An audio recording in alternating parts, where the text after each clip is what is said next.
창세기 9장 22절입니다. 창세기 70일과 함에 제대해서 오늘 공부를 합니다. 같이 창세기 9장 22절 읽습니다. 가나안의 아버지 함이 그의 아버지의 하체를 보고 밖으로 나가서 그 동료에게 알림해. 아멘. 이 말씀 통해서 우리가 보고자 하는 것은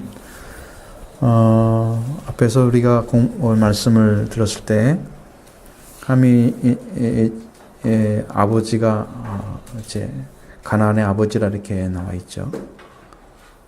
그리고 또 18절부터 보면 거기 셈과 함께 야벳의 이야기가 나오면서 이 사람들로 해서 세상에 먼 세상에 사람들이 퍼졌다 이렇게 말씀하시고 포도주를 마시고 노아가 이제 장막 안에 벌거벗은 상태로 있는 것까지 말씀드렸습니다. 근데 가나안의 아버지 함이 꼭 그 말을 먼저 사용하고 있는 것은 무엇을 주려고 하느냐 그러면 가나안이 어떻게 해서 그 저주의 가운데 들어갔는지를 말씀해 주고자 하는 것입니다. 그러니까 그의 아버지가 어떤 잘못을 해서 그의 가나안에 속한 그 족속들이 저주를 받게 되었는지에 대한 이야기를 해주려고 좀 가나안의 아버지라는 말을 썼어요. 그냥 함이라고 써도 되잖아요. 여기. 안 그런가요? 그래도 우리가 못 알을 리가 없잖아요. 근데 가나안의 아버지 함. 꼭 그렇게 사용하고 있는 거예요. 그것을 이제 여기서 강조하는 이유를 벌써 지금 두 번째 강조하는 거잖아요. 그렇죠? 두 번째. 근데 가나안의 아버지 함이 그의 아버지 하체를 보고 밖으로 나가서 그의 두 형제에게 알렸다. 이런 얘기는 여러분 이게 보편적인 얘기에서 볼 때는 뭐 할 수 있는 얘기 아닌가요? 여러분이 보실 때는 어때요? 먼저 본 사람이 와서 얘기는 할 수 있는 거죠. 내가 아버지 그 텐트에 들어가 보니까 아버지가 이러고 있더라. 이렇게 할 수 있는 거잖아요. 그렇죠? 이게 어떻게 보면 굉장히 보편적인 얘기예요. 그냥 상식적으로 그냥 선에서 할 수 있는 얘기라고 생각이 드는 거예요. 가나안의 아버지 함이 행동한 것을 무엇 때문에 이런 문제 생겼는가? 그가 그 문제를 알리는 것이 문제가 아니었고요. 그 문제를 해결하는 방식이었어요. 방식에 문제가 있는 거예요. 그는 알릴 수 있는 게 아니라 알리는 것이 중요한 게 아니고 그가 아버지 하체를 봤을 때 어떻게 해야 될 것인가를 미리 왔다면 저 아버지의 입장에서 생각을 하는 거죠.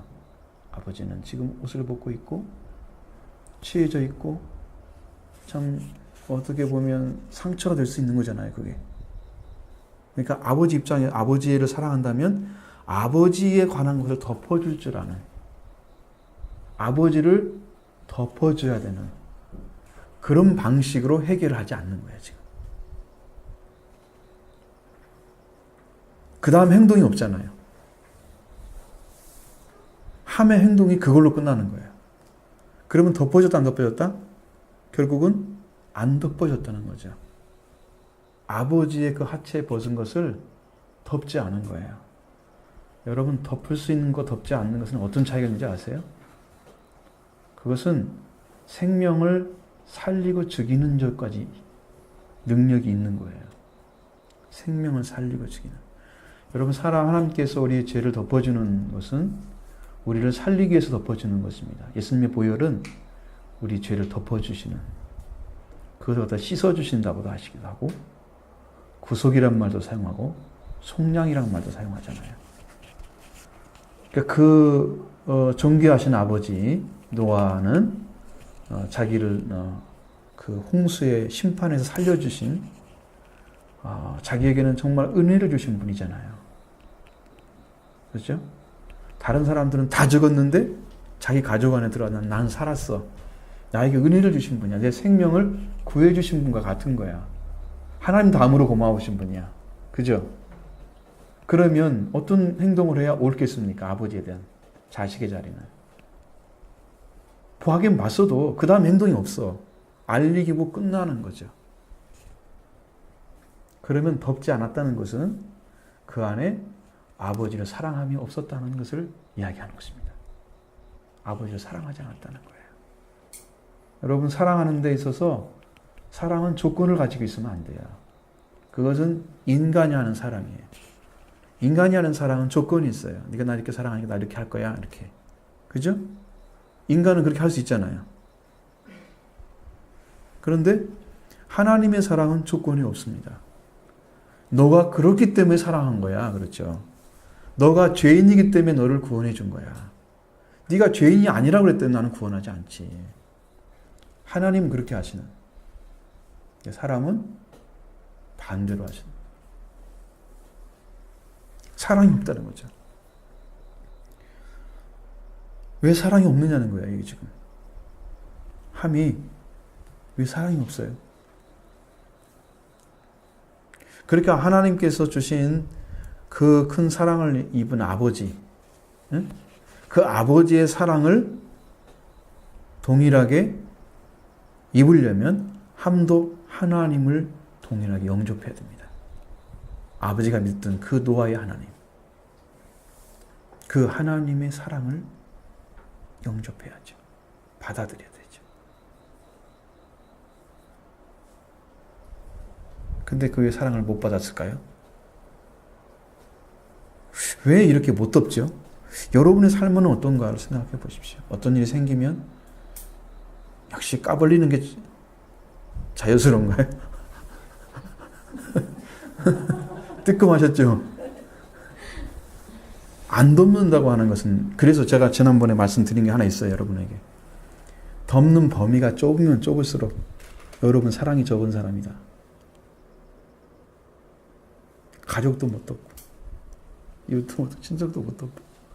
근데 누구를 사랑할 수 있어요? 사랑의 범위가 좁다면 좁은 만큼 작은 사람이야, 자기가. 그러니까 아무도 못 살리지. 응? 여러분이 생명을 살리려고 하면 그를 덮을 수 있는 마음을 가지고 사랑으로 다가서서 그의 생명을 하나님께 들어오도록 길을 열어줘야 되잖아요.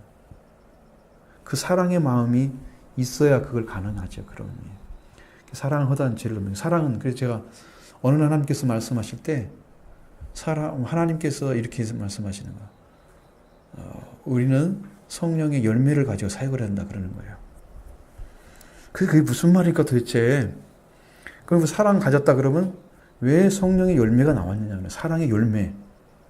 그러면 진짜 완성된 걸 가지고 있어야 된다는 거예요. 사랑, 화평, 기쁨, 뭐 이런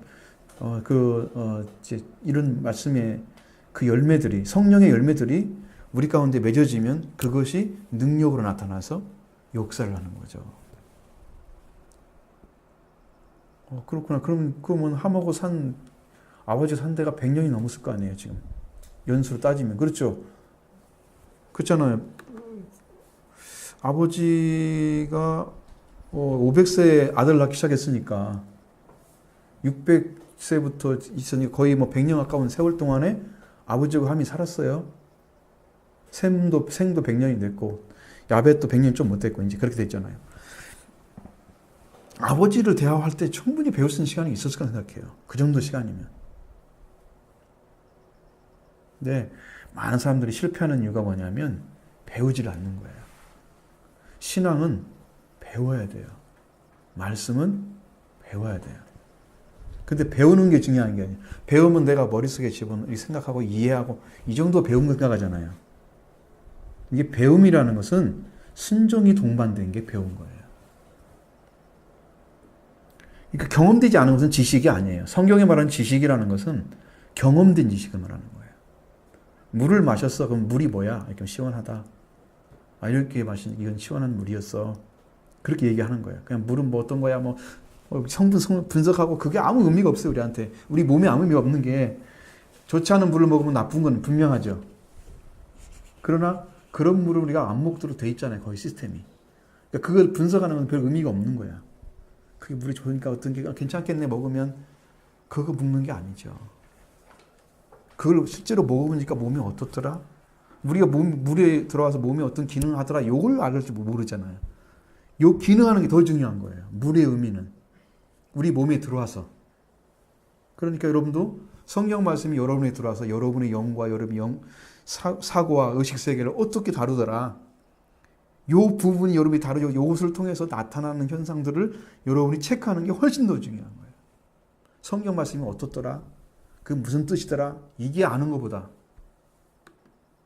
열매를 가지고 삶을 사는 거란 말이에요. 그래서 함은 지금 사랑이 없는 거예요.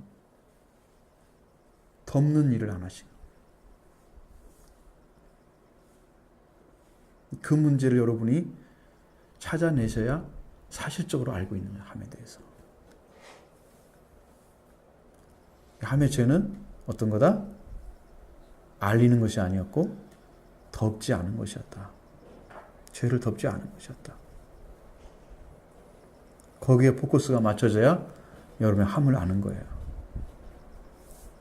덮지 않는 자는요, 결국 그 죄가 자기 대해서 안 끝나고요, 후손까지 갑니다. 죄는 내 죄에서 끝나고 우리 아이들은 성결한 생명으로 살려야 됩니다. 그 안에 그걸 집어넣어줘야죠. 생명을. 그 부모가 그것을 다 짊어져야 됩니다. 죄는. 부모 때에서 끝나야 됩니다. 후손까지 이렇게 가나안의 압이 이렇게 딱 집어가지고 저주의 후손으로 남겨놓는 이런 일은 하시면 안 됩니다.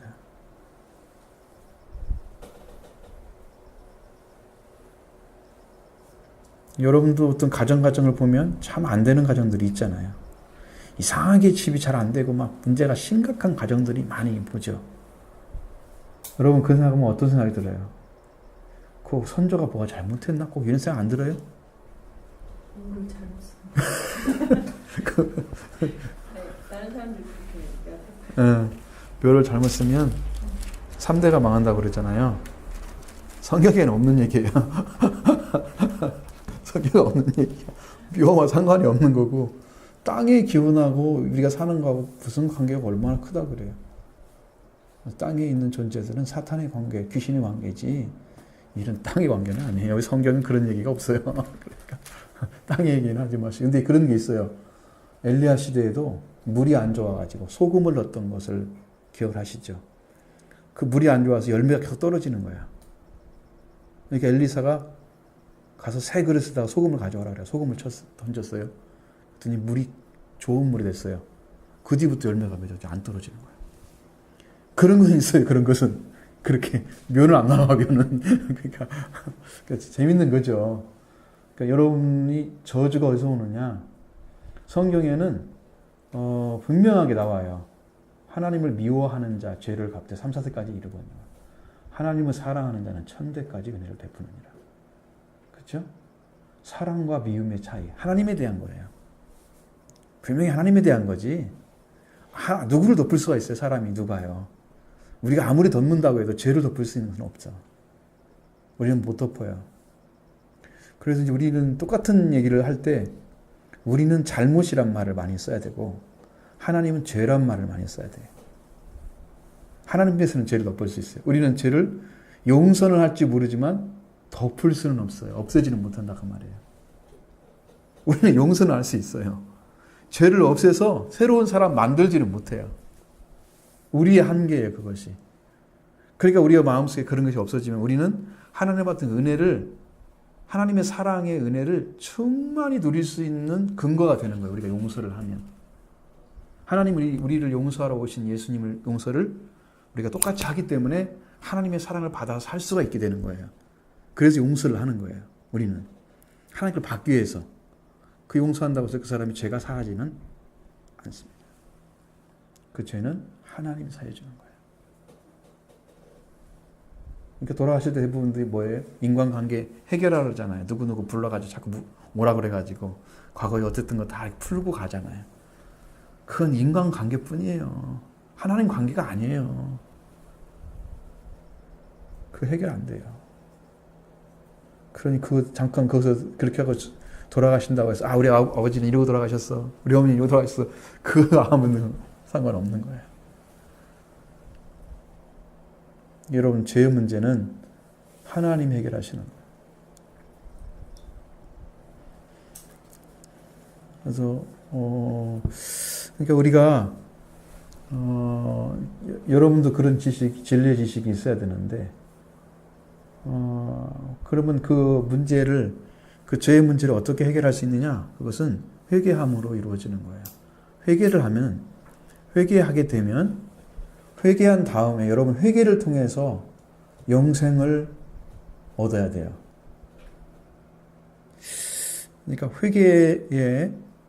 회개를 하게 되면 회개를 통해서 하나님께서 우리를 받아주시고 영생을 얻게. 여러분이 이거잖아요. 우리 어떤 청소년이 찾아와가지고 예수님한테 선한 선생님이 어떻게 영생을 얻겠습니까? 물어보잖아요. 그죠? 근데 그 사람이 자기는 너 어렸을 때는 어떻게 네가 살았느냐 물어보잖아요. 사실은 뭐 인간에게 선을 구하면 안 돼요. 그래서 예수님이 내가 뭐 나에게 선을 선하다고 하느냐 그러면서 뭐라고 하잖아요. 사람은 선을 가질 수 없는 거라는 것을 말씀하시는 거예요. 하나님만 선하신 분이라고 얘기하는 거예요. 하나님은. 그러면서 그러니까 나는 어렸을 때부터 계명을 지켰나이다 그러잖아요. 여러분 계명을 지켰다고 하면 그 계명으로 해서 온 하나님의 은혜가 있을 것입니다. 계명을 지켰다고 하면 분명히 은혜가 있어요. 근데 거기에 어떤 계명을 지키는지 딱 물어봤을 때 쭉 나오는데 부모를 사랑하라 나오잖아요. 사랑하라 가념하지 말라 뭐 내 이웃을 내 몸처럼 사랑하라면서 계명을 다 지켜. 그 계명 다 지켰는데요. 그 물어보는 얘기를 자기는 다 했다고 얘기합니다. 그런데 정작 이웃을 위해서 아무것도 하지 않았습니다. 그래서 네가 있는 걸 다 팔아가지고 이웃에 주어라 근데 못했습니다. 그것을.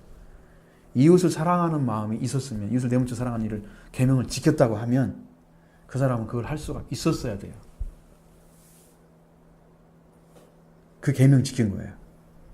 계명을 지키면 반드시 은혜가 와요. 하나님의 은혜가. 계명은 여러분의 영을 눈을 밝게 합니다. 정말 정결하게 합니다. 계명을 지키면.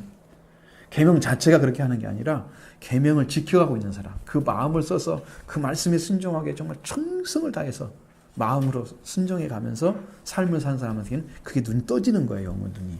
그러면 예수님이 요구하는 것을 행할 수가 있게 되는 거예요.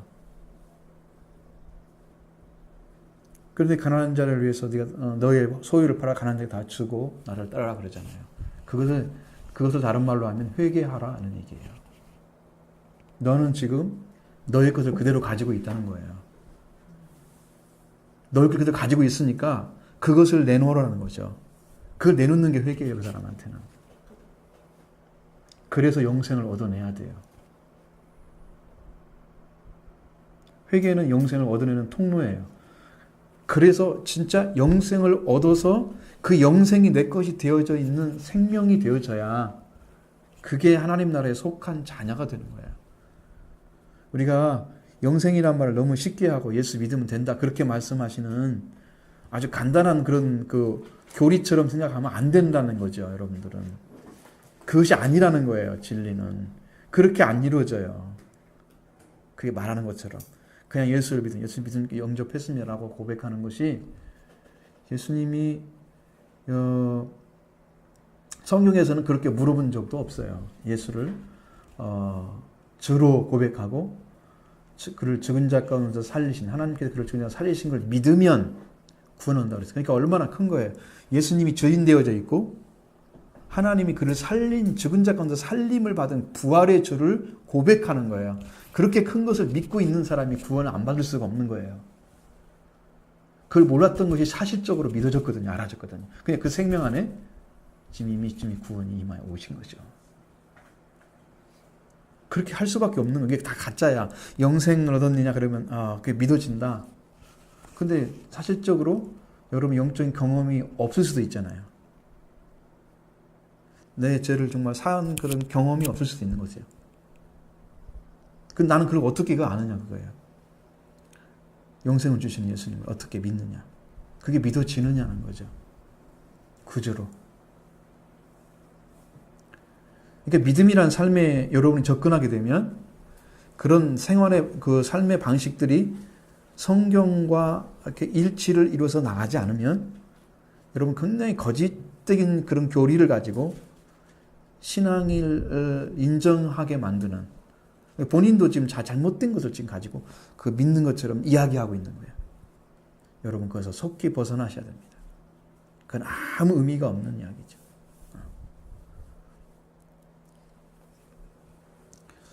그래서 여러분 이것이 이제 죄를 없애는 길은 수가성 여인 같은 경우는 죄를 없애는 방법은 남편이 없는 거였습니다. 수가성 여인은 남편이 없다고 그랬어요. 네 남편을 불러오라 그랬을 때 이미 죄 문제가 하나님 안에서 해결된 거예요. 그래서 그렇게 그 예배를 찾고 그리스도를 찾은 거예요. 그리스도라는 분이 오면은 예배를 알려준다고 그 믿음이 확고하게 서 있잖아요. 세상에 그렇게 정말 완전한 은혜를 받고 찾아간 사람이 없어요. 그렇게 찾아간 사람이 없어요. 그는 눈이 떠진 거예요, 영적으로. 하나님을 얼마나 사모했는지 아시겠죠? 그 죄 문제는 바로 남편 문제였어요. 그 남편에 더 이상 내 남편이 없으냐라고. 부자 청년에게는 소유가 회개거리예요. 그 문제예요. 거기를 해결하지 않으면 못 가는 거예요. 주님께. 그럼 여러분들은 뭐가 있습니까? 여러분들 예수님께 가지 못하게 하는 게 뭐가 있나요? 찾아보세요. 그래서 우리가 그런 문제에 실제로 봉착해서 여러분이 그 문제를 정말 주님과 관계, 하나님 관계에서 그걸 찾아서 정말 그걸 해결해 나면 그냥 알 수가 있는 거예요. 이제는 진짜 구원의 문제 그냥 알 수가 있는 거예요.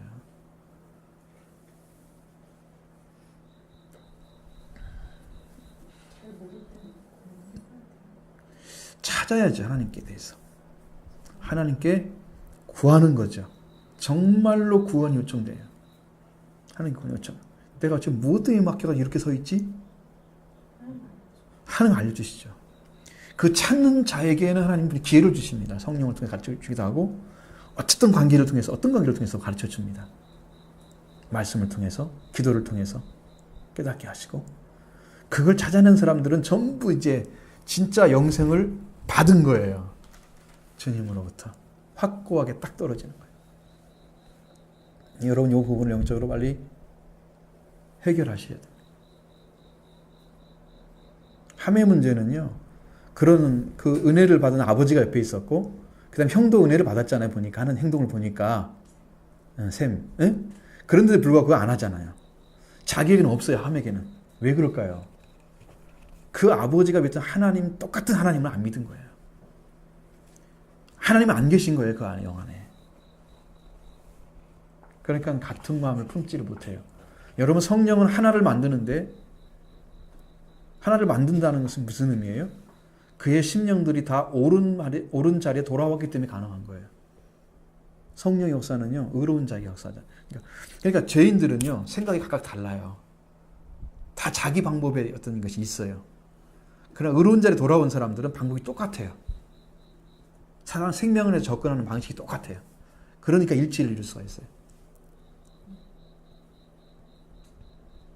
생명을 위해서, 그 생명을 존재를 위해서 지금 일을 하는 거고, 그러나 자기중심적인 사람들은 내 방법에 내 생각을 가지고 자기 방법대로 접근하는 거예요. 그러니까 다 다를 수 있는 거예요.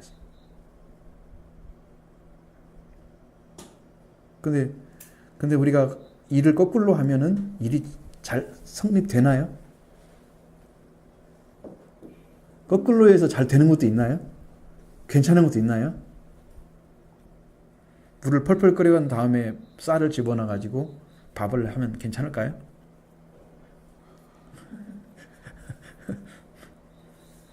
이를테면 내가 지금 물어보는 것은 어떤 일을 순서대로 안 하고 뒤죽박죽 해서 되냐 그런 얘기에 지금 물어보려고 하는 거예요.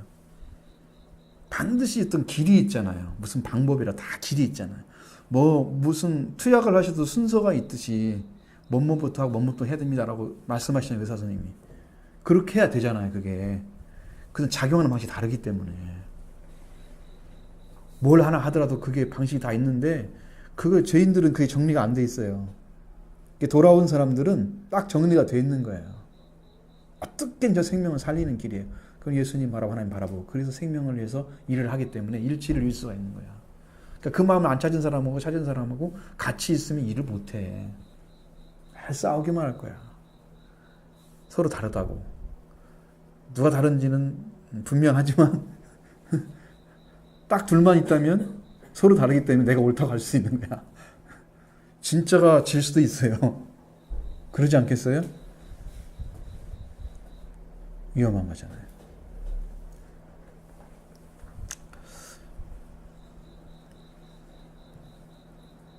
무슨 얘기인지 아시겠죠? 저의 문제에 대해서 말씀드리는 거예요, 지금.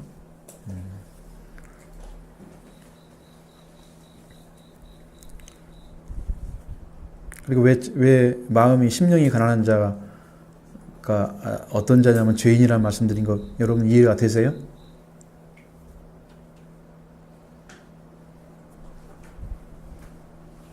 그럼 나는 죄인으로 들어가면 하나님이 다 찾아줄 거예요. 죄인으로 들어가면. 죄가 작하게 돼야 돼요. 죄라는 의미는 여러분들이 지금 우리들은 어떤 도덕적인 기준을 가지고 어떤 행동을 해서 잘못이 확 드러났을 때 죄라고 인정할 수 있는 그런 것이 아니라고요. 그런 것은 누구나 할 수 있는 거예요. 그게 아니고 여러분이 어떤 것이 여러분 마음에 있어서 어떤 생각이 있어서 하나님 말씀에 불순종하고 있는지 내가 안 되는지 그 하나님께 순종하고자 하는 마음은 있는데 못 가게 하는 그것이 있잖아요. 성품적인 부분. 그것이 나중에 행동으로 나타나잖아요. 성품이 씨만 들어와 있으면 행동 안 하고 마음으로 욕심으로 나타나는데 그게 장성하게 되면 사망의 방법으로 나타나요. 나중에는. 그러니까 그것이 있기 전에 그 씨를 죽여버려야 돼요. 욕심을 없애줘야 돼요. 탐심은 우상숭배, 회개해야 되잖아요. 이를테면 탐심 우상숭배. 그럼 그걸 가지고 그런 욕구는 하나님이 주시는 방식으로 요청을 해야지 이걸 내가 가지려고 나의 어떤 욕구를 채우기 위해서.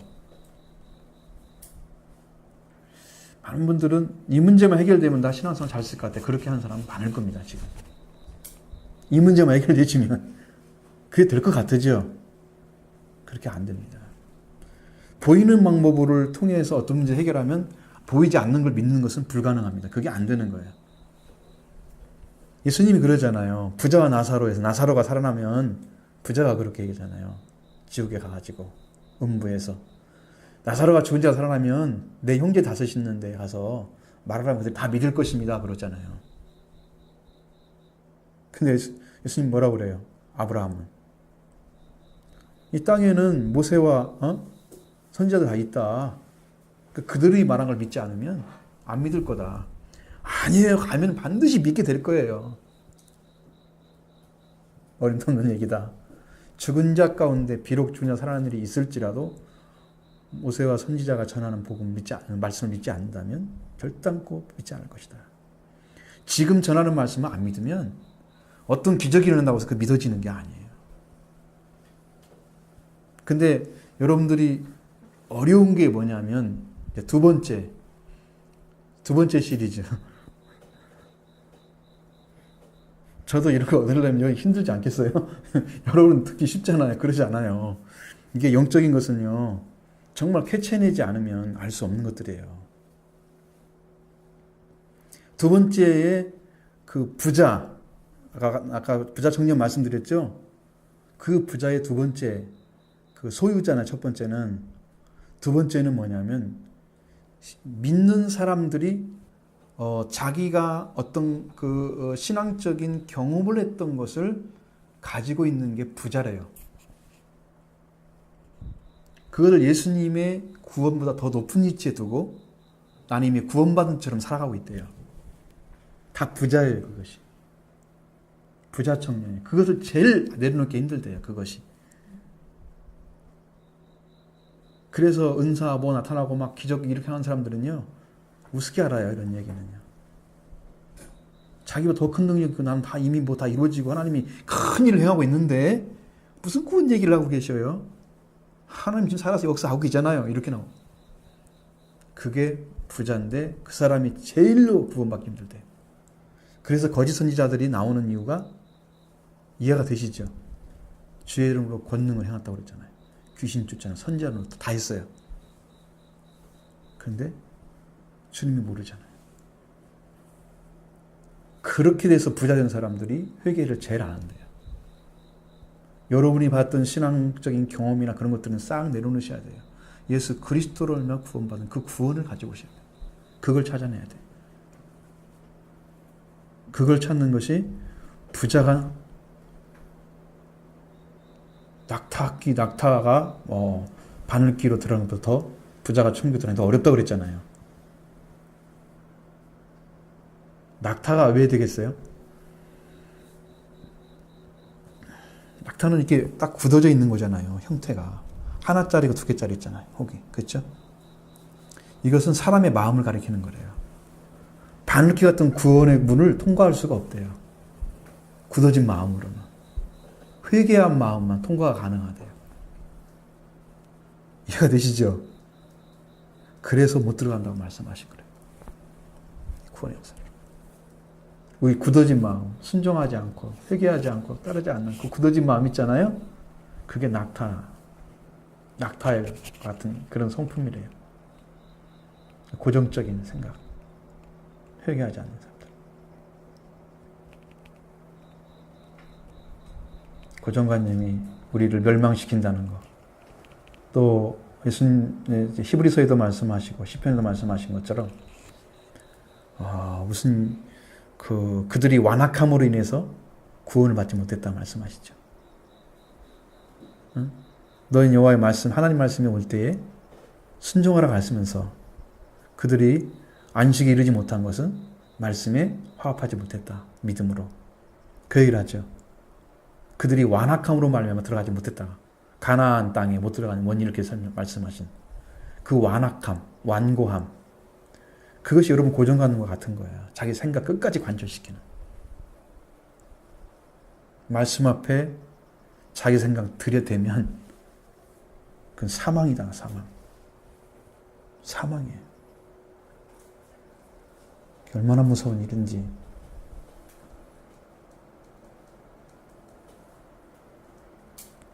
하나님이 단 한마디 말 잘못하니까 아담을 그냥 그 자리에서 멸망시키는, 죽여버리는 거 아시죠?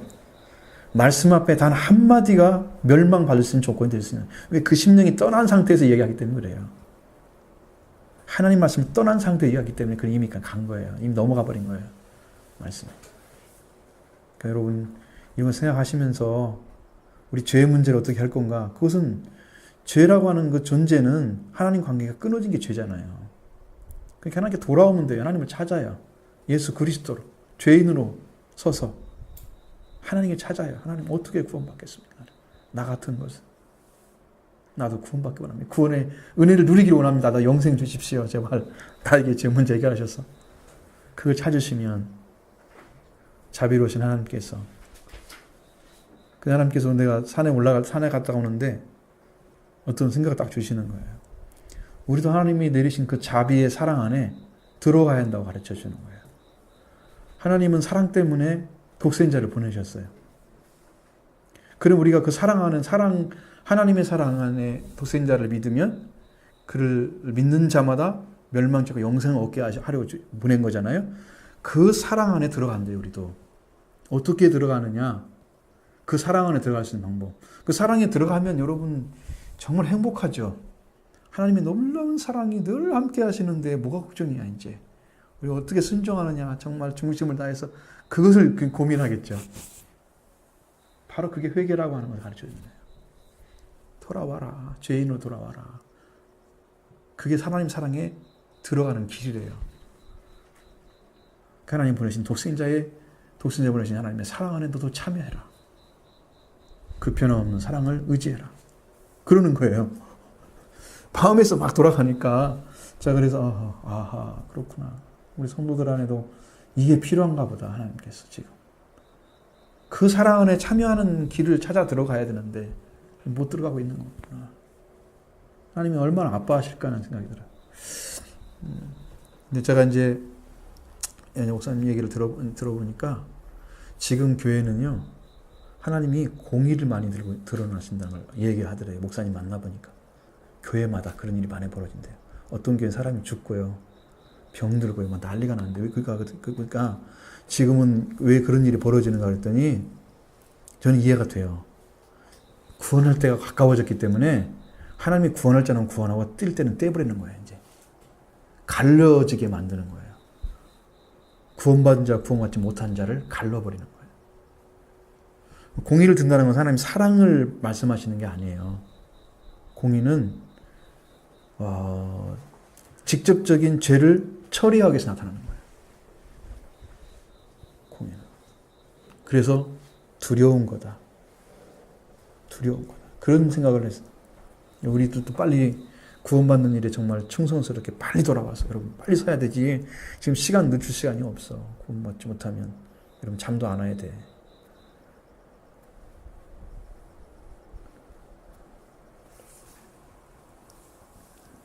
난 두려워서 한생명에도 왔다가 그냥 가을해가지고 그 사람이 영원한 시간 동안에 멸망받았다고 생각을 해봐요. 우리 교회를 왔었는데 그 사람이 영원토록 그 멸망받아 생각해봐요. 어떤 마음이 드세요? 내가 아는 사람인데. 여러분의 가족들을 생각해보세요. 영원히 지옥에서 불구덩이에 불못제 성경대로 말하면 그 고통받는 거 생각해보세요. 영원토록. 그것도 이래라면 가능해. 한번 받고 나오면. 응? 한번 받고 나온다면 가능하다니까. 그럼 다시 구원의 기회가 있잖아. 아니 그게 안 되니까. 그러니까 그것이 아픈 거예요. 그것이.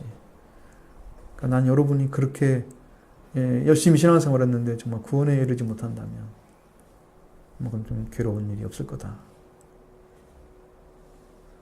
천국에서 내가 손 흔들면서 잘 있냐고 할 수 있겠어요? 못했죠. 얼마나 힘들겠어요. 여러분 열심히 신앙생활 하셔서 구원에 이르시기 바라고요. 자, 그 가나안에 대한 얘기는 지난주에 말씀드렸죠. 가나안이 어떤 존재다라는 거 말씀드렸죠. 두 번은 설명하지 않겠습니다. 함이란 존재를 설명해 드리면 그런 노아의 아들이 가나안의 조상이 됐다. 창세기 5장부터 시작해서 6장, 7장, 9장 쭉 나와 있고요. 창세기 10장에도 나와 있고요. 그 다음에 그의 아들들이 나오는데요. 구스, 미스라임, 붓, 가나안 이렇게 되어 있습니다. 창세기 10장 6절에 그 구스, 미스라임, 붓, 가나안 이 사람 그 세 아들은 앞에 구스, 미스라임, 붓은 가나안과 다른 거예요. 이 가나안에서 나오는 아들들이 이제 그 가나안 지방에 살면서 거기에 후손들이 되는 거잖아요. 그러니까 함의 아들 중에 가나안이라는 사람이 있었어요. 그들이 이제 그의 후손들이 그들 지방에 거주했다 이렇게 나와 있는데 역대상 4장 39절이나 40절에 나와 있습니다. 두 가지 나와 있습니다. 뭐 여기는 그거까지 뭐 깊이 달릴 이유가 없잖아요, 그렇죠? 그 찾아가지고 알 필요는 없고요. 우리가 이제 하체를 덮었다. 하체가 지금 벌거벗었다 나오잖아요. 하체를 보고 아버지 하체를 보고 이렇게 나와 있어요. 하체르란 말은 지난번에 말씀 안 드린 것 같은데 하체란 말은 에와르라고 그래서 벌거벗음, 혹은 수치, 외음부 이렇게 세 가지를 말하고 있습니다. 벌거벗음, 수치, 외음부 다 이해가 되시죠? 이것은 이 세 단어는 설명 안 드려도 이게 나체란 말도 되기도 합니다. 나체란 말도 부끄러움이란 말도 들어갈 수 있습니다. 그렇게 되는 거예요. 그래서 성경에 막 많이 나와요. 54회가 나오죠.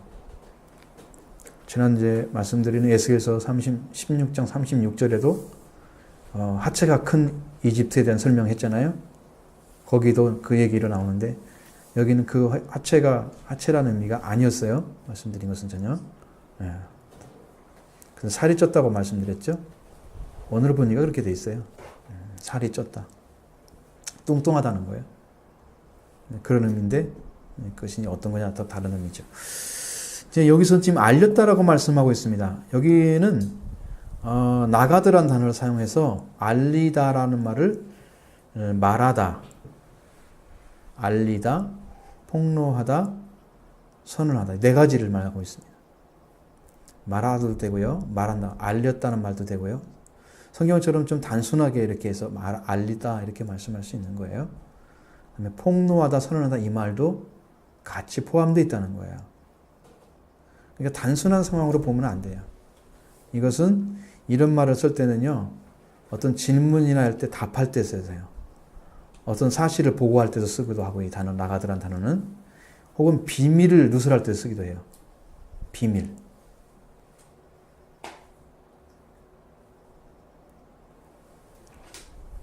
하나님께서는 여러 가지 방법으로 사람에게 알립니다. 그것을 신학적으로 쓰는데 하나님의 계시, 인간의 계시, 이게 다 나와요. 여기도 알린다, 뭐 그런 말씀으로 우리에게 설명되고 있습니다.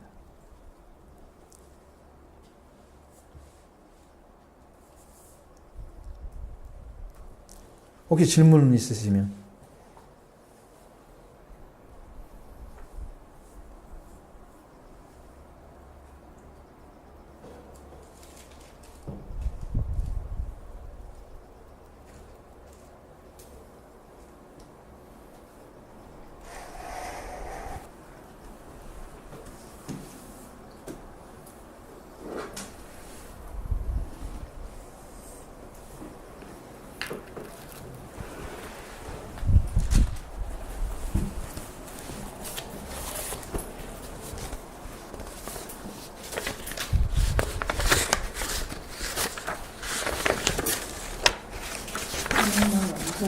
명확히 그 경험을 때 만약에 그 부모에게 어떤 상황이 벌어졌을 때 그것을 형제들하고 같이 상의할 수도 있고 같이 얘기해서 어떻게 해야 되는지 얘기할 수도 있잖아요.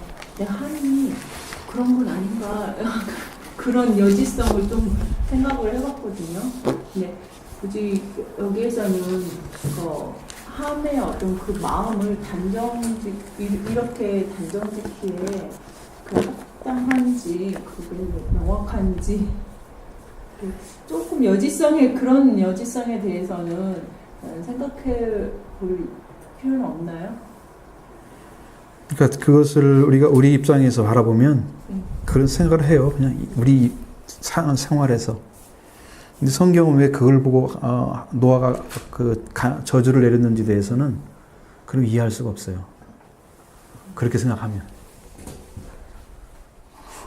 벌써 그러면 인간적인 것이 들어가는데 함이 뭐 노아가 그렇게 한다고 그 저주가 된다면 그건 저주가 되지 말아야 될 거 아니에요. 그거 뭐 상의하러 갔다 그러는데 뭐 저주를 내려 거기서. 성경이 얼마나 지금 미스를 하고 있는 거예요. 그렇죠. 엄청난 차이죠. 엄청난 차이. 그러니까 인간의 입장에서 이해할 수 있는 부분이 없어요. 하나님은 뭘 말씀하려고 하는가가 딱 서 있기 때문에 그걸 손을 댈 수가 없는 거예요. 그 부분을. 그래서 굉장히 단순화된 말로 다 성경에 써 있는 거예요. 여부를 안 주기 위해서. 알렸다 그것밖에 없는 거예요. 함의 행동은. 뭘 잘못했는지 몰라 우리는 지금. 그렇죠. 전혀 알 수가 없어요. 왜 함이 저주받았어? 이거 못 찾아내요. 아예 그 여지가 없어. 그 여지가. 그냥 그 형님하고 동생은 덮었어 가서 아버지를. 단지 안 덮었다는 이유만으로 저주받은 거잖아요. 그렇죠. 그 행동이 어떤 차이냐 그거예요. 하나님 보시기에. 그래서 제가 이제 셈에 대해서 말씀드릴 때 얘기를 하겠지만 그것은 하나의 인류의 죄를 덮는 시작이래요. 셈이 덮었던 그 아버지 하체는 인류의 죄를 덮는 시작이래요. 이렇게 덮었던 게 안 나왔거든요. 한 번도. 셈이 시작한 거예요. 그 셈의 후손에서 예수 그리스도가 태어나서 인류를 다 덮었어요. 그 인류를 덮는 씨앗이래요. 셈이. 나중에 더 구체적으로 내가 말씀드릴 테니까 지금. 비밀이 숨어져 있기 때문에.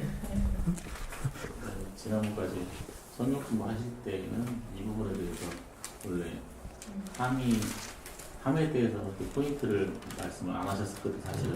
근데 이제 지금의 공부하실 때는 그 부분이 좀 더 명확하게 말씀을 하신 부분은 이제 함의 포인트 그 전에는 알리는 거에 대해서 포인트를 주셨거든요. 그것은 이제 언어적으로 볼 때는 폭로하다라는 의미를 강조를 했어요. 근데 지금은 그 알리는 것보다는 걷고자 하는 행위에 대해서 그렇죠. 이제 의도가 있었는지, 근데 이제 향후 걷고자 하는 의도를 가지고 있지 않았다는 데 포인트를 주시고 말씀하십니다. 의도가도 행위가 없었다는 거. 그걸 가졌으면, 의도를 가졌으면 행위로 나타났어야 돼요. 행위 자체가 없다는 거죠. 그럼 혹시 안 덮었다는 얘기예요. 결국 안 덮었다는 얘기죠. 그것이 문제가 된 거예요. 저도 어쨌든 그런 생각이 들어요. 막 이 자리에서 남편 얘기 막 하면서 그러면 이거 내가 덮어야 되는데 이거 막 고자질하는 거 아니야? 막 이런 생각도 들어요. 찔리죠? 아니 저 진짜 그래요. 저는 더 많이 했어요. 실상보다 더 많이. 그런가? 여기서 까발려놨는데 이거 다 덮었어야 되는데 이거 저 생명 못 살리면 어떡하지? 막 이런 막 생각이 막 들더라고요. 그래서 한번 여기 부분에 대한 얘기는 네. 지금 이들은 다 성장된 자리에 있어야 될 사람들이에요. 그러니까 우리들 하나님께서 생활 속에서 다 행동과 이런 것들을 다 용서해 주는 이유는 우리가 작기 때문에, 아직 어리기 때문에. 근데 믿고자 하는 것은 있잖아요. 거짓말 아니잖아요. 그건 사실이잖아. 그러니까 하나님을 의지하고자 하는 중심이 있는 사람들은 그 죄를 묻지 않으세요. 하나님이. 그러니까 거기에 대해서 문제 사는 사람 못 돼요. 더 까발려도 돼요? 아니 고의적으로 고자질해서 죽을 남편을 만들지는 말고 죽이려 만들지 말고 그 정도 아니면 우리가 그 은혜를 서로 나누면서 이 문제를 해결하고자 하는 의도를 가졌다면 해결적으로 가기 때문에 그게 문제가 안 되는 거예요. 문제가 없는데 해결이 할 수는 없는 거잖아. 문제가 있으니까 해결하는 거지. 그러니까 그걸 가지고는 문제가 안 된다고 보는데 고발하기 위한 고발 그런 거 그것은 아니죠. 그러니까 말씀 들으면서 네. 부자 청년이 나는 계명을 다 지켰습니다. 그렇게 얘기했잖아요. 그래서 그게 다 지켰으니까 참 진짜 올바르게 살았지 않을까 그랬는데 그 사람 또한 자기가 가지고 있는 거 못 팔리고 그냥 갔잖아요. 그러니까 예수님 말씀처럼 그럼 정말 거기 안 걸리는 사람이 없잖아요. 근데 그 말씀 계명을 다 지켰다고 그 사람은 생각하는 그 사고방식이 굳어져 있더라는 얘기예요. 그렇죠. 왜 그게 이해가 갔냐면 제가 남편하고 많이 싸우잖아요. 네. 많이 이렇게 대립이 돼요, 의견이. 그럼 남편은 나만큼만 잘하는 사람 있으면 나와보라고 그러는 거야. 내가 바람을 폈냐, 돈을 안 벌었냐, 뭐 집에서 뭘 못해줬냐, 막 이런 식으로 얘기를 해요. 그러니까 자기가 해야 될 의무나 이런 것들은 다 얘기하고 다 했다 이거예요. 그리고 뭐 자기가 그 남편으로서의 해야 될 의무나 그런 데서 뭐 크게 도덕적으로 빗나가지 않고 잘 했는데 왜 너는 나한테 이러느냐 이런 식으로 얘기하는데 자기가 한 행동으로 인해서 상처받거나 그리고 마음 아프게 했다는 그런 것을 잡아도 못하는 거예요. 그 사고에서 굳어져 있는 거예요. 그렇죠. 예, 그래서 그게 딱 생각이 나요. 그러면서 이렇게 자기가 뭘 했다, 나는 지켰다 하는 사람이 이 사고의 틀에 딱 박혀서 굳어질 수밖에 없는 그 사고가 딱 보이는 거예요. 그래서 그 남편 생각이 딱 떠올라서 그게 갈 수도 있어요. 네, 그게 한번 깨지기는 정말 힘든 것 같아요. 한번 막 부딪히고 정말 이렇게 아파하고 있다는 것을 정말 진심 어리게 이렇게 호소하지 않고는 이 사람은 모르는 거예요. 그래서 참 그런 시간들이 좀 많이 있었지 않나 그런 생각이 들어요. 그러니까 결국은 이제 그런 거죠. 우리의 이제 신앙적인 삶과 신앙 같지 않은 사람들의 삶이 다 있잖아요. 근데 거기에서 신앙의 삶에 대해서 한 번도 향기를 받지 못하고 어떤 느낌을 갖지 못한 거죠. 그분이. 신앙의 삶은 이런 거다. 라는 것에 대해서 좀 쉽게 받아들이지 못하는 부분들을 이미 가지고 있는 거예요. 그러면 이제 옛날에 말씀하신 것처럼 교회를 다닌 적이 있었기 때문에 그분은 더 반대쪽에 서 있을 수도 있는 거예요. 한 번도 안 다녔다면 그러지는 않을 거예요. 내가 생각할 때는. 예. 근데 조금 더 긍정적인 부분이 더 많을 텐데, 부정적인 건 훨씬 많고, 오히려 공격적이잖아요. 부정적인 것이 아니고 공격적이란 말이에요.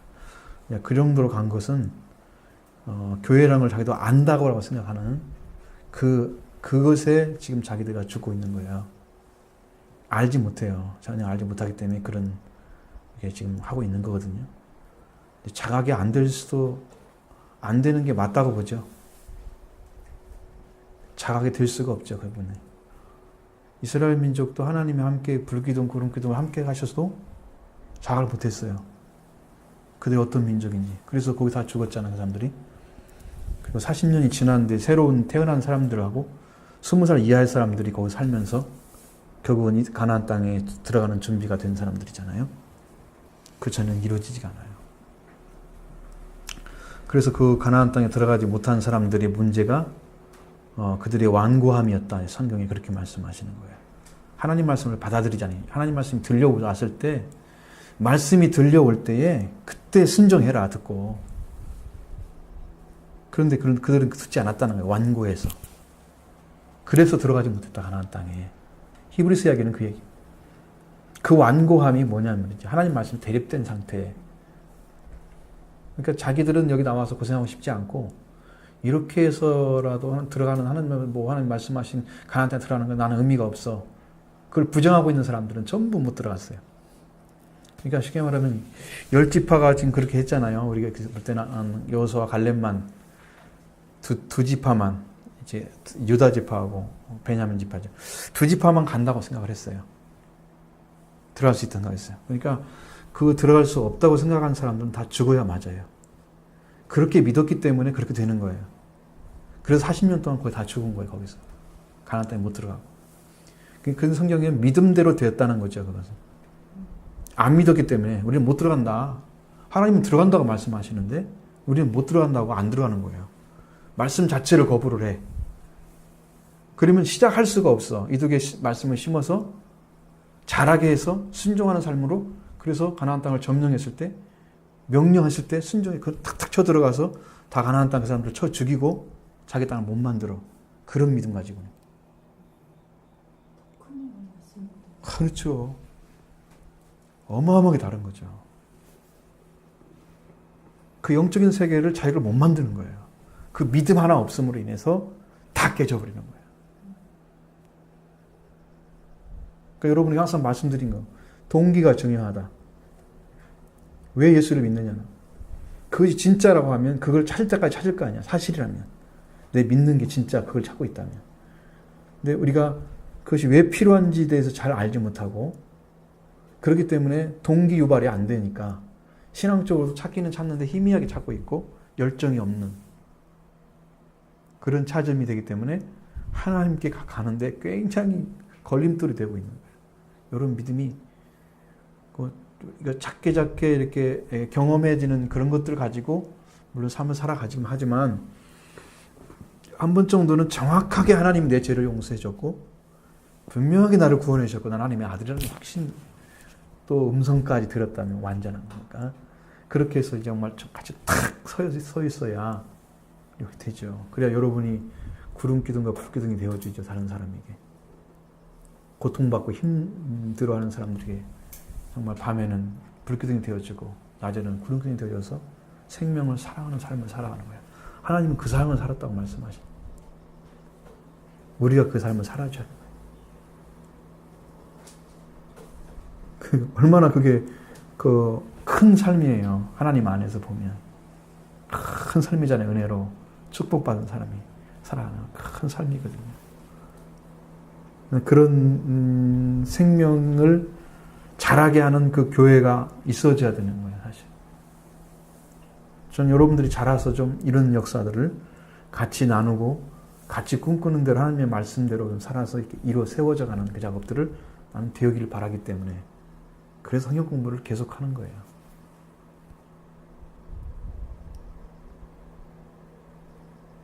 그런 것은 여러분이 쓸 수 있습니다. 그렇게 그 믿음으로 가면 쓸 수 있습니다. 가나안 땅을 주겠다고 하는 약속이면 주십시오. 저들 우리 밥입니다라고 하고 들어가십시오, 여러분들이. 그런 믿음으로.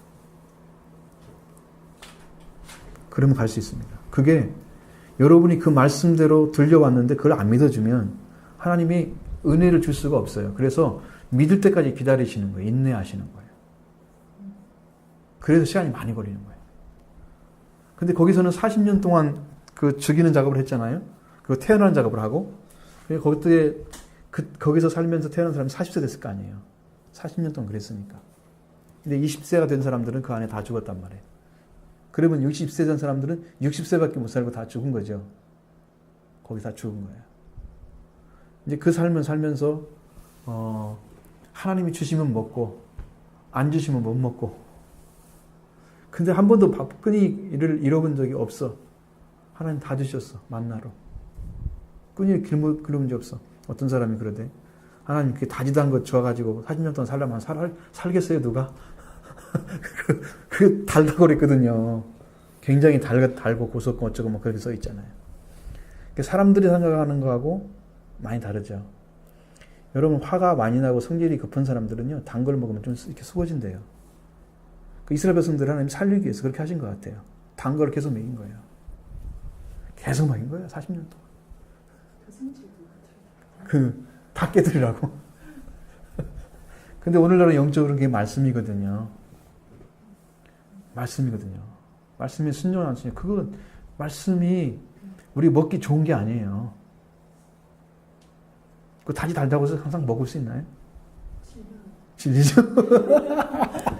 몇 개만 먹으면 그냥 바로 다가 떨어질걸? 나도 마늘 좀 들어가고 좀 넣어줘봐, 좀. 고추장 좀 줘봐. 그럴 거야. 이스라엘 백성들이 그거 싸웠잖아, 그것 때문에. 제발 좀 파 좀 넣어주라고. 우리들이 그거 좀 먹고 싶다고, 그거 좀. 이집트도 먹었던 거 그 음식 좀 주라고. 하나님 계속 만나만 주시는 거야. 배고프다 그러니까 메추라기 줬대. 메추라기 뼈 골라내면 그거 먹을 것도 없잖아요. 그거 계속 먹어봤자 비린맛 나고 고기 먹은 것도 안 같아. 그거 한번 40년 동안 먹었던 사람 해보세요. 그런데 문제는 그들을 그렇게 하면서 그들의 생명을 지키시는 하나님의 능력이 어떠하냐는 거예요. 그 광야에서 씨도 심을 수 없고 불볕 더위에 그 60만, 장정만 60만이니까 200만 정도 왔다고 하면 그 사람들은 물을 다 어디서 먹이며 밥은 어디서 다 먹이며 옷은 어떻게 다 입으며 신발은 어떻게 해요? 어떻게 씻어요 다 그 사람들이. 그리고 1년에 몇 번은 씻어야 할 거 아니야. 비를 주셔서 있을 수 있겠지만 그렇지만 얼마나 답답한 삶이겠어요. 그 자체가 텐트 안에서 살아야 되고 1년에 몇 번도 이사 갈 때도 있고 하나님 가란 대로 구름 끄덕이 움직이면 가야 돼. 그래 또 쓰고. 그제 거기를 촬영했던 사람이 있어요. 미국에서. 네, 그 사람 이름이 잘 기억 안 나는데. 제가 그림을 다 봤어요. 그것이 지금 사우디아라비아에 들어있어요. 시내산이 사우디아라비아에 들어있어요. 여기 지금 있는 게 시내산이 아니고 가짜거든요. 이게. 그건 천주교 교황이 명해가지고 된 거예요. 지금 거짓 시내산이죠. 거기는 너무 좁아가지고 도대체 몇십만 명도 못 앉게 돼 있는데 어떻게 200만 명이 앉아있냐는 거죠. 갈 수가 없다는 거야. 지나갈 수도 없고 텐트 칠 자리도 없대요. 근데 거기 가면 있는 거야. 사우디아라비아 지금 그 모세가 데려갔던 그 시내산이 거기가 다 들어있어요. 사우디아라비아 거기 사람들이 이걸 안 보여주려고 경계선을 쳐놔버려가지고 아무도 접근을 못하는 거야. 세계 사람들. 그래서 못 들어가요. 근데 이 사람은 그 왕자 있잖아요. 사우디아라비아 왕자의 주치의였어요. 이 사람은 어딘데 들어갈 수 있는 증을 만들어줬어요. 왕자가. 그러니까 그 카메라 들어가면 안 돼요. 그래도. 근데 어떻게 작은 거 막 어떻게 해가지고 잘 모르게 해서 그걸 가지고 다 찍어 나온 거야. 그래서 그걸 다 만들었어요. 기가 막힌 게 있어요. 그게 내 컴퓨터에 있을 텐데. 그 실제는 있어요. 그러니까 하나님은 실제로 그렇게 살았고 그렇게 행동을 했던 것이죠. 역사가. 여러분 믿음이 아니면 안 되는 거 아시죠? 믿음이 시작 아니면 아닌다.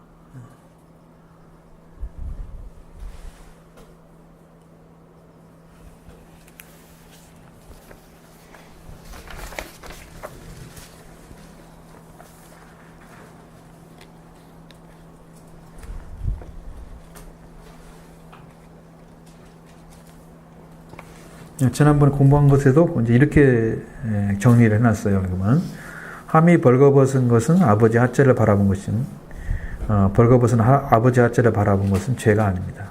하지만 그것을 보고 아버지 수치를 덮느냐 아니면 덮지 않느냐가 함의 죄성을 결정지었습니다. 오늘 뭐 틀린 건 별이 없어요. 거의 같죠. 근데 어디에 포커스를 뒀느냐는 것은 폭로했느냐 그러면 폭로를 해버렸다는 것은 아버지가 하체를 벗고 있는 것을 형들에게 알리면서 자기는 아무 행동도 안 했다는 데 이제 포커스가 맞춰지는 거예요. 지난번에 좀 그게 강조가 많이 된 거고요.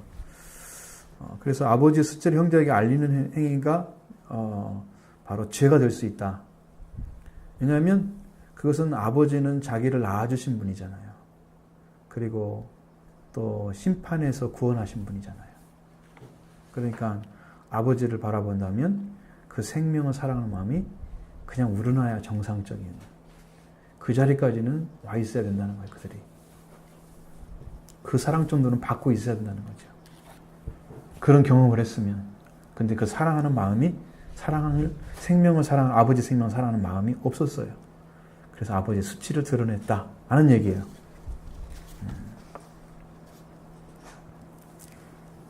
우리 성경에도 나와 있습니다. 여러분도 잘 하시는 대로 누가복음서 6장 37절.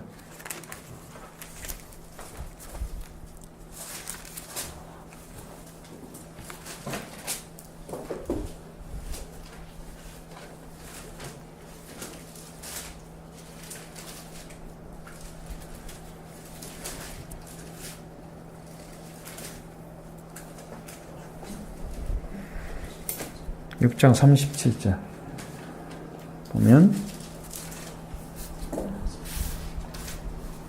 같이 한번 보십시다. 비판하지 말라 그리하면 너희가 비판을 받지 않을 것이요 정죄하지 말라 그리하면 너희가 정죄받지 않을 것이요 용서하라 그리하면 너희가 용서를 받을 것이요. 보면 이 말씀도 보면 비판, 정죄 나오죠. 그렇습니다. 우리는요, 이 생명을 살리기 위해서는 비판한다고 해서 생명이 사라지는 게 아니에요. 여러분들 어떤 사람들이 비판의 간역을 많이 가가지고, 이건 이제 어떤 힘의 균형을 맞추기 위해서 여론이라는 존재가 있잖아요. 그래서 여론이 올바른 역할을 해줘서 사람들의 어떤 생각들을 집약시켜가지고 그걸로 하나의 어떤 론으로 만들면 그걸 바르게 작용할 수 있도록 비판의 세력을 가해가지고 정부나 이걸 견제하고 이런 일을 하죠. 어떤 세력들을 견제하는 거. 그런 것에 대한 비판을 말하는 건 아니죠. 오늘 세상에 대한 것들이에요, 그것은. 하나님의 이거 비판은 생명에 대한 것들입니다. 생명에 대한 것들이요. 오늘날도 많이 그걸 행해지고 있는데, 그렇게 해서 비판을 가하게 되면 그 비판 자체가 자기를 비판하게 되는 거예요. 그러니까 여러분, 사람의 생명은 비판의 존재는 아니에요. 생명은. 어떤 일을 잘못했으면 그 일에 대한 비판을 할 수 있습니다. 그렇죠? 일이 아니고 그 생명을 비판하는 것이 위험하다는 거예요. 위험하죠. 잘못한 거 잘못하다고 얘기를 해줘야 돼요. 그것은 어떤 세상에 어떤 필요한 것들이기 때문에 기능을 해야 된다고 봐요. 그건 정상적인 기능으로. 이게 정죄하는 겁니다. 정죄. 죄가 있다고 딱 묶어버리는 거예요. 그럼 우리가 그런 자격이 있나요? 우리 사람은요, 정죄하는 자격이 없습니다. 사람을. 예수님도 정죄하지 않으셨습니다. 현장에서 가늠하다 잡힌 그 신부가, 원어로 보니까 신부던데 결혼하지 얼마 안 된 여자예요. 원어로 보니까. 근데 그런 여자인데 예수님도 정죄하지 않잖아요. 너를 정죄한 자가 어디 있냐 등에 보니까 너를 정죄한 아무도 없습니다. 나도 너를 정죄하지 않느니. 예수님은 정죄하지 않는 방식으로 죄를 용서해 줬습니다. 그 여자 죄를. 우리는 정죄할 권한이 인간에게는 없어요. 그러면 어디서 그 정죄를 하게 되느냐? 그는 인간이 가지고 있는 권한 밖의 일을 하고 있는 거예요. 그러니까 자기가 정죄를 하면 자기도 정죄를 받아야 돼요. 자기가 할 일이 아닌데 하고 있는 거거든요, 지금. 그래서 그런 거예요. 율법으로 말하면 너도 일을 뽑아야 돼. 너 남의 일을 뽑았으면 너도 일을 뽑아야 돼. 응? 왜냐하면 죄에 관해서는 하나님께서는 철저하게 막으십니다.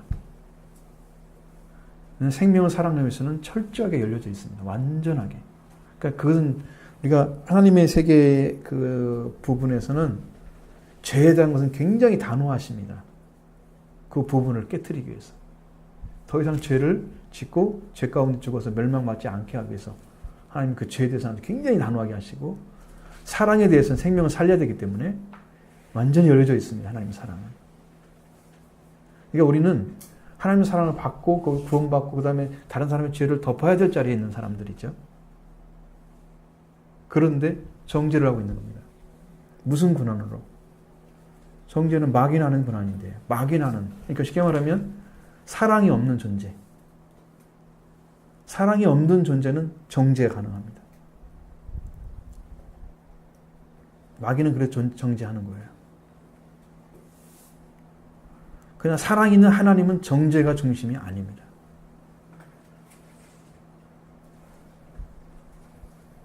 용서가 중심이시죠. 사랑으로 사랑을 주심으로써 그 사랑을 의지하는 자를 그의 죄의 묶임에서 풀어주는 역할을 하시죠. 죄의 묶임으로부터 그 사랑의 힘으로. 그래서 생명을 살리는 능력은 사랑이다.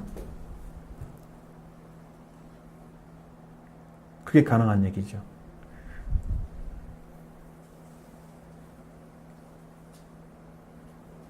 그래서 우리가 용서를 해야 됩니다. 용서를 해야 되고 정죄하면 안 됩니다. 이거 함은 이 자체가 정죄란 말은 사용하지 않았지만 그는 아버지 죄를 덮지는 않았습니다.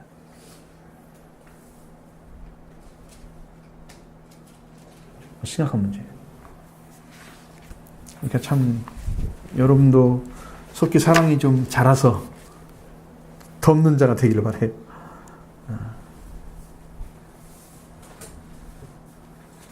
잠언서 17장 9절 거기 한번 같이 보시죠.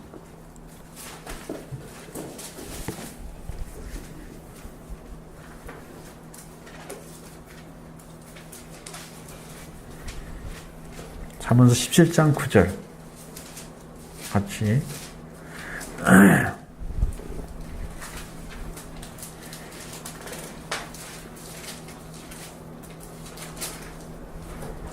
같이 봅니다.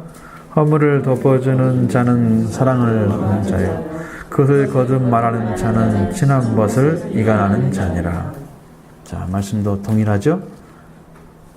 허물을 덮어주는 자가 사랑을 구하는 자래요. 여러분 사랑을 구해야 허물을 덮을 수 있는 거예요. 사랑을 구하는 사람.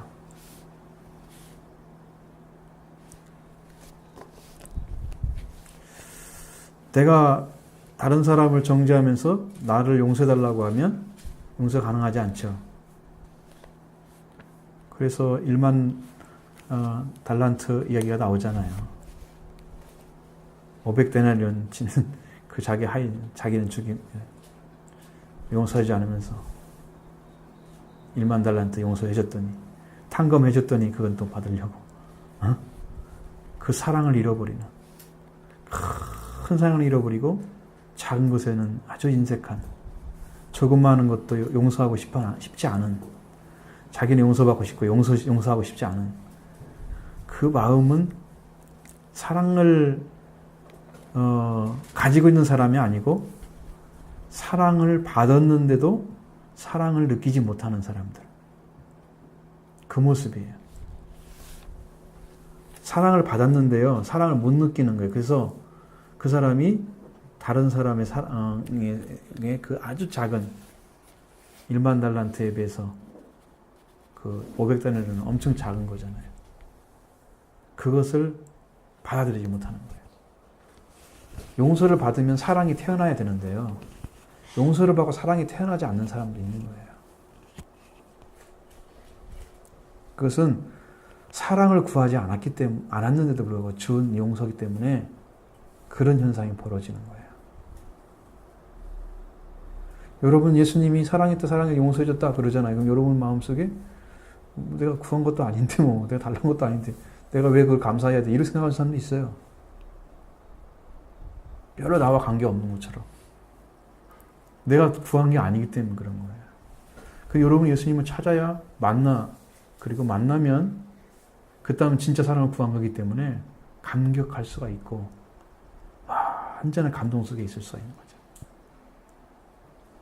구하지 않은 걸 받은 사람들은 감사가 없어요. 배부른데 밥상 크게 차려놔도 상관없잖아요. 먹고 싶어도 못 먹지만 먹고 싶지도 않을 거예요. 내가 배부르면 먹고 싶은 게 없어지잖아요. 우리가 그런 거예요. 우리 영적인 상태가 그렇다면 이게 구원을 하나님 사랑을 구하지 않는다면 용서받는 것도 쉽지 않다. 그런 부분을 한번 생각해 볼 필요가 있어요. 여러분 삶 속에서.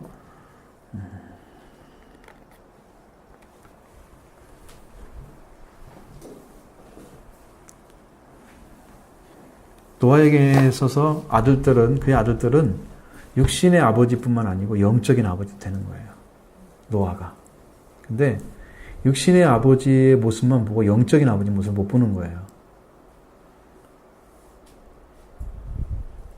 그러니까 생명 사랑함에 있어서 육신만 가지고 생각하는 사람들은 육신의 아버지의 모습을 가지고 다 전체를 다 덮어버리는, 자기를 베푸신 그 사랑이나 은혜를 그냥 그걸로 다 끝내버리는,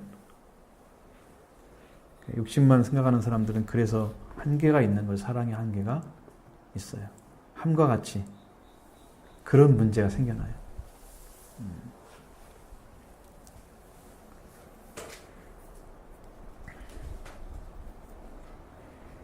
근데 그 아들이 왜 덮었을까? 아니 덮지 못했을까? 그러면 아마 그런 생각을 하고 있었을 거예요. 아버지가 우리를 구원하기까지 그 하나님의 약속까지 받았잖아요. 무지개 약속. 그때까지 아버지는 참 멋있는 아버지였는데 어느 날 갑자기 이렇게 점점 술을 다시더니 술로 하체를 다 드러낼 정도로 취한 아버지를 보면서 비판하고 있었을지도 몰라요. 그러지 않겠어요? 그러니까 그것이 행동으로 드러나는 것은 우리는 극히 일부에 보이는 것이죠. 그러나 그 전에 그 삶은 아버지에 대한 사랑이 없었을 거예요. 틀림없이. 비판적인 부분을 가지고 있었을 거예요. 아버지에 대한. 그러니까 굉장히 이성적인 판단을 하는 거죠. 그 전 했던 것은 잘한 것이고 아버지가 우리를 위해서 마땅히 해야 될 일이고 잘하신 거고, 지금 술 마시고 이렇게 있는 것은 아주 못된 거야. 잘못된 거야. 아버지가 그 정도의 사람이었으면 이런 모습은 보여주지 않아야지. 그러면서 막 비판하고 내가 그래도 아버지가 낫지. 이런 의식을 가질 수 있죠. 자기는 안 취했잖아요. 그러진 않았잖아. 그런 의식을 가질 수 있습니다. 그래서 자기가 의롭다고 하는 의식을 가지면 정죄를 합니다.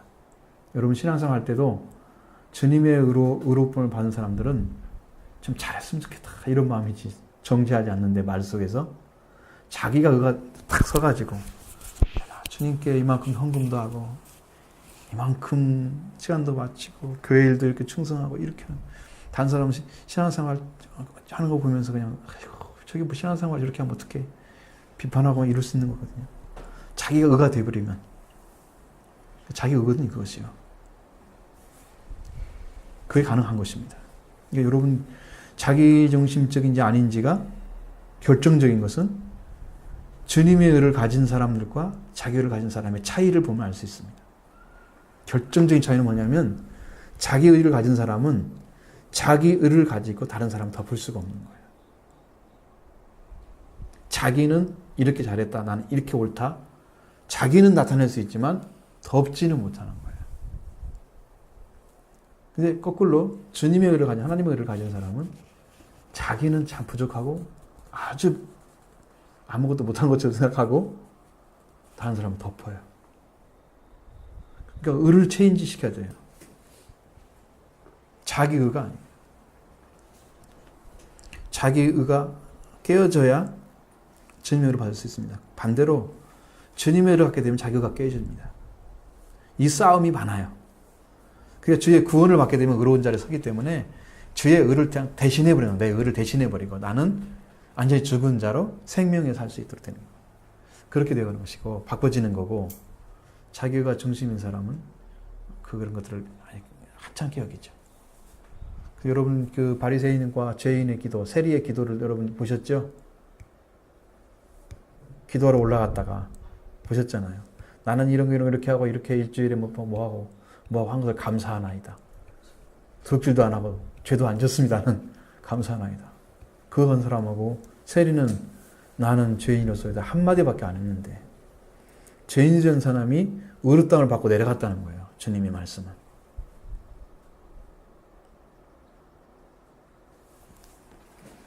그런 차이. 그렇게 차이가 납니다. 여러분 주님의 의로 나를 대신하셔야 덮을 수가 있는 거예요. 내 의로는 못 덮습니다. 무슨 말씀 듣다가 네. 이런 생각이 들었어요. 이 사건이 일어나기 전부터 노아는 함의 중심이 어디 있는지 보였을 거 아니에요. 그렇죠. 그래서 술 먹었을 때나 안 먹었을 때나 좀 함한테 좀 이러면 안 된다. 뭐 이 올바른 자리에 세우고자 말을 많이 했을 것 같은데. 그 전에. 네, 근데 함이 자기중심적인 그것을 버리지 못하고 계속 그 중심에 서 있으니까 이 사건의 계기로 그런 자리로 떨어진 거 아닌가. 그럴 수도 아버지 있습니다. 노아. 그 전에. 네, 그 전에 살았던 삶 때문에 그렇게. 저주를 해버린 그렇죠. 것이 아닌가. 그런 생각 약간 들어요. 그 접어 들어갈 수 있습니다. 그게 가능한 얘기죠. 그 전에 삶의 결론이라고 봐야 돼요. 저희도 자식들 키우다 보면 우리 자식들 계속 막 이게 빗나간 행동을 하면 그러지 말아라 계속 얘기하잖아요. 근데 정말 돌아올 애 같으면 이게 돌아와서 제가 잘못했습니다 이러는데 계속 얘기해도 안 들으면 그래 네 맘대로 살아라고 그래 버릴 것 같아요. 그러니까 손 밖에 벗어나죠. 네. 손 밖에. 좀 조금 관계가 있어요. 제가 이렇게 딱 느꼈을 때도 관계가 있어요. 그 관계가 있는 게 자기 의를 가지고 있었기 때문에 지금 못 덮는 거거든요. 그러면 그것이 하루아침에 이루어진 일은 아닐 거란 말이에요. 상당한 시간 동안에 계속 이루어졌던 일들로 되는 거죠. 어느 아침에 갑자기 노아가 술 먹고 있으니까 그냥 그날 벗어져가지고 그날 저주했다. 이건 말이 안 되는 거고요. 여러분 그렇게 할 수 있는 거라고 생각하세요? 그러니까 단지 그 사건 하나 때문에 너무 이상한 거죠. 네, 아버지 아무리 그래도 하나님의 은혜를 받은 분이고, 그렇죠. 네, 노아의 성품이나 이런 걸로 밀어냈을 때, 그래도 한도 자식인데 저주를 하는 거죠. 심한 거 아닌가? 한 번 잘못했다고 저주할 수 있는 것은 아니죠. 왜냐하면 사람은 상대적인 부분도 있어요. 절대 맞는 게 아니고. 그러니까 좀 잘못했어도 사이를 수 있는 부분도 있는 거죠. 근데 이것은 절대로 지금 말씀하시는 거예요. 저주와 축복은 하나님께서 직접 해주셨어요. 사실은 함의 후손을 통해서는 저주받은 백성이 있어서 이스라엘 백성이 갔을 때 가나안 사람들이 물 패는 자, 나무 패는 자, 물 깃는 자 만들어졌잖아요. 그들 후손들이. 실제로 성경에 말씀하신 데 이루어졌어요. 종의 종이 됐어요. 가나안. 그걸 보면 알 수 있어요. 그건 거짓말이 되는 게 아니고 실제로 성경에 여호수아서에 들어가 보면 다 나오는데 그럼 그 일이 이루어졌다는 얘기죠. 성경에서 말씀하신 것이. 그게 얼마나 놀라운 일인지 몰라요. 그러니까 그것이 가정이 아니고 그 삶의 과정들을 봤을 것입니다. 다음에 보면 더 재밌는 게 나와요. 이제 이보다 더 정대한 그 부분들, 왜 아버지가 저주를 했는가, 그 부분들을 알 수가 있어요. 거의 정확하거든요. 그때는 한번 보시면 이러리라 생각해요. 정확하게 알 수 있다 생각하고요. 이거 한번 보시고.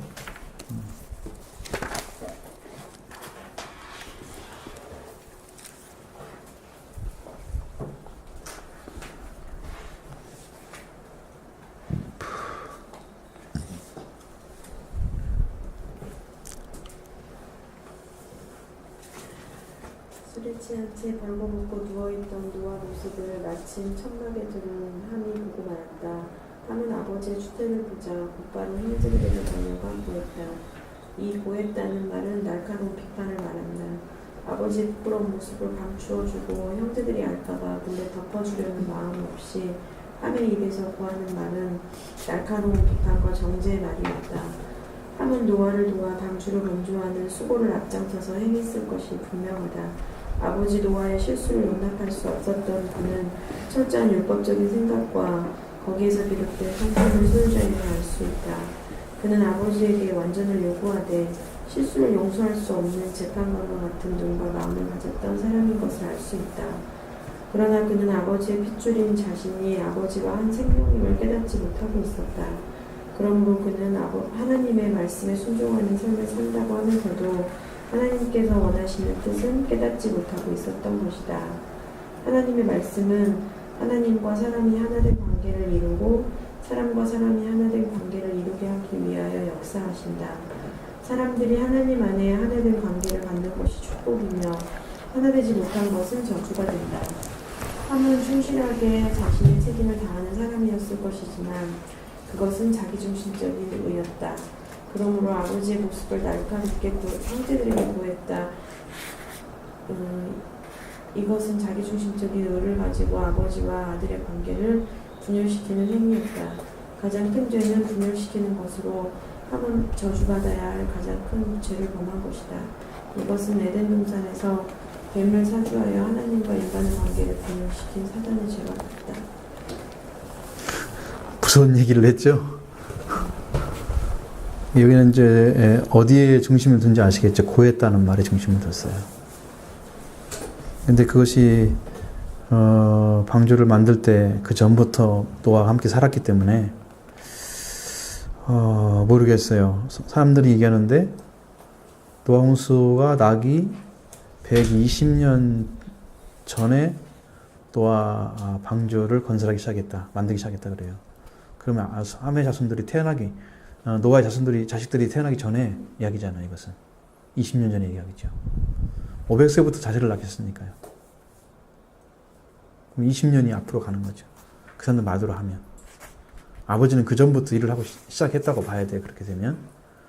어쨌든 간에 이제 근데 노아가 방주를 만드는 걸 같이 봐왔을 거고, 그 다음에 그 안에서도 계속 일을 하고 있었을 때 그는 또 그걸 참여하는 자식들이 됐을 거 아니에요. 잘하면서.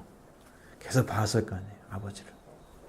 그런 생각을 해보면 그는 굉장히 그 사고 속에 가지고 있는 생각들이 뭐냐면, 여기는 구했단 말을 비판이라고 얘기하지만 우리가 볼 때는 분명히 폭로한다 그런 말씀 드렸죠. 아까 거기 나와서 내용 중에 폭로하고 그 내용을 갖다 이제 굉장히 크게 확산시키는 일을 이제 행하는 거죠.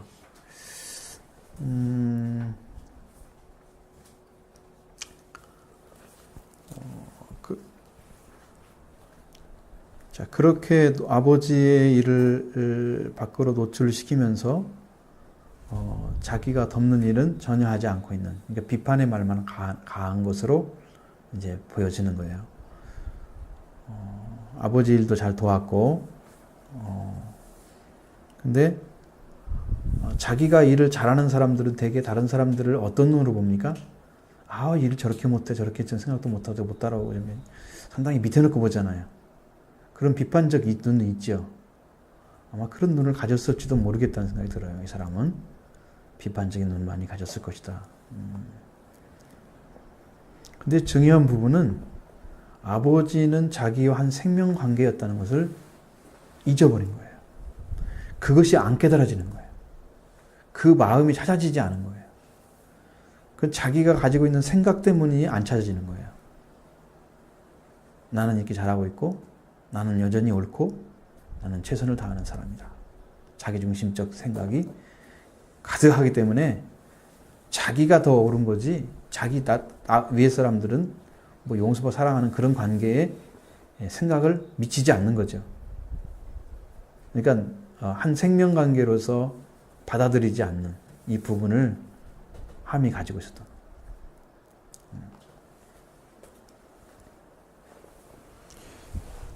그러니까 하나님을 안다고 하는 것은 결국은 생명을 아는 것입니다. 하나님을 아는 것은요, 생명을 아는 거예요. 하나님 안에 있는 생명도 알아야 되고, 오늘 우리가 받아야 될 우리 사람들의 생명, 그 가치를 아는 거예요. 하나님 아는 것은.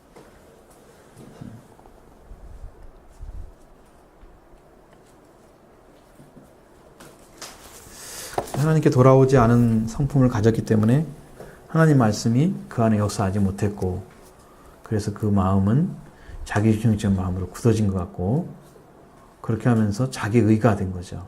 그 의로 발전한 거예요. 점점점 그쪽으로 가면 생명 중심의 눈으로 안 보고, 여러분 사물 중심의 사고를 많이 가지고 있는 사람들이 있고요, 생명 중심의 사고를 가진 사람들이 있습니다. 여러분은 어느 쪽에 속해 있는 거예요? 여러분 일이 중심입니까? 사람이 중심입니까?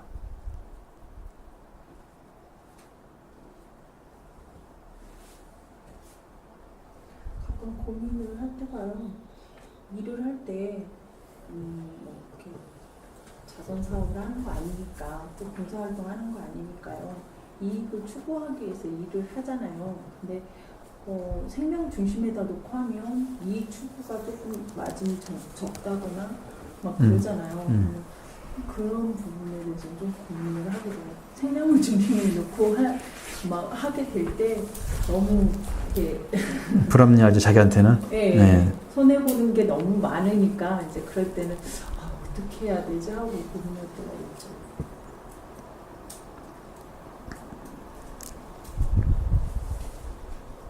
그러니까 사고가 안 바뀌면 어려워요.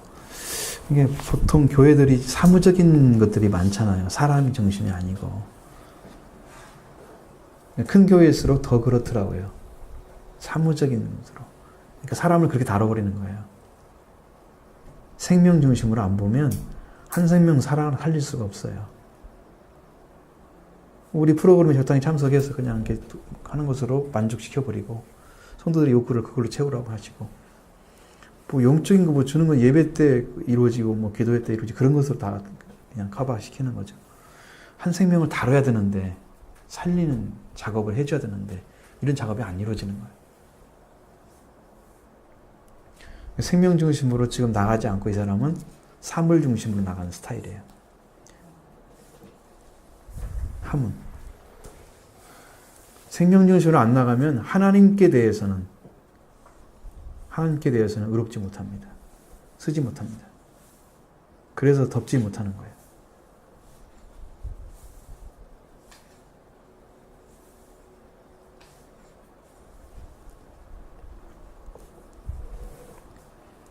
자기중심적 의라고 하는 그 부분, 그걸 가지게 되면, 그런 사람이 들어가게 되면 그 사회에는 언제나 분열이 생겨나게 되어 있습니다. 우열을 가리고 네가 낫고 네가 낫고 내가 옳고 네가 옳고 그런 일을 하죠. 생명을 위해서 일을 하지 않습니다. 생리가 그래요. 생리가, 그 사람들의 생리가. 그런 사고를 갖게 됩니다. 상당히 위험하다. 우리가 볼 때는 위험한 상태다라는 것을 생각하게 되고요. 그래서 그렇게 그런 사람이 키워져 있기 때문에 함이 그런 일을 참, 그래도 함이 저주를 안 받을 수 있는 방법이었으면 샘이 먼저 들어갔으면 상황이 없었을 텐데, 함이 죄가 안 드러났겠죠. 나중에 다른 일 방식으로 또 드러날 수도 있어요. 그것은 어떻게 해서 하나님 그걸 축복으로 줄 수는 없는 거니까요. 근데 함이 마침 들어갔잖아요. 그러니까 그가 가지고 있는 세계, 그런 자기적인 중심적인 세계가 그걸로 탁 폭로가 되는, 오히려 아버지의 일을 폭로시켰는데 자기가 폭로되는 그런 일이 벌어진 거죠. 함 자신이 가지고 있던 그런 세계, 영적인 세계, 생각을 자기 이제 말로 드러냄으로써 자기가 저주 대상이 되어버리는, 그렇게 떨어진 거예요. 노아를 폭로한 게 아니에요. 자기를 폭로한 것입니다. 그래서 분열시키는 거예요. 깨트리는 거예요. 관계를. 죄는요, 깨트리는 작업을 해요. 죄가 왔느냐 안 왔느냐는 하나 되는 말을 하고 하나 되는데 마음을 쓰고 이러는데, 자기 중심적을 못 벗어나면 하나 되는 말을 안 해요. 늘 내 입장에서만 얘기해요. 그래서 서로 부딪혀. 그 싸움이 끊임이 없어. 어린이들 보면 되게 그러지 않아요? 예. 내가 어쩌고 나만 어쩌고 나만 없잖아 어쩌고 싸우고 이러잖아. 짜가는 건 나중에 어른들이 보면 아무것도 아닌데 그 세계에서는 그게 크게 보이는 거야. 그렇게 되는 거예요. 그게 자기중심적인 거예요. 그 조금 큰 사람들은 그런 거 별 필요 없으니까 네가 해. 난 이거 없어도 돼. 있으면 더 좋죠. 좋지만 필요한 사람 가지라고 주변 안 쓰는 거죠. 생명 중심으로 돌아가시면 돼요. 여기 문제는 생명 중심으로 돌아가지 아니한 죄가 이렇게 들통난 거다. 셈은, 함은 이렇게 보시면 돼요. 사물 중심의 사고, 자기 의로운, 자기 의를 중심으로 한 그런 사고 속에서 갇혀있는 함의 모습을 아버지의 하체에 드러낸다고 갖다 알린 것이 자기를 드러낸 거다. 자기가 이런 사람이라고 드러낸 거다. 이 두 가지 그 모습이 바로 오늘의 이게 아주 굉장히 현명하게 보여주는 그 부분입니다.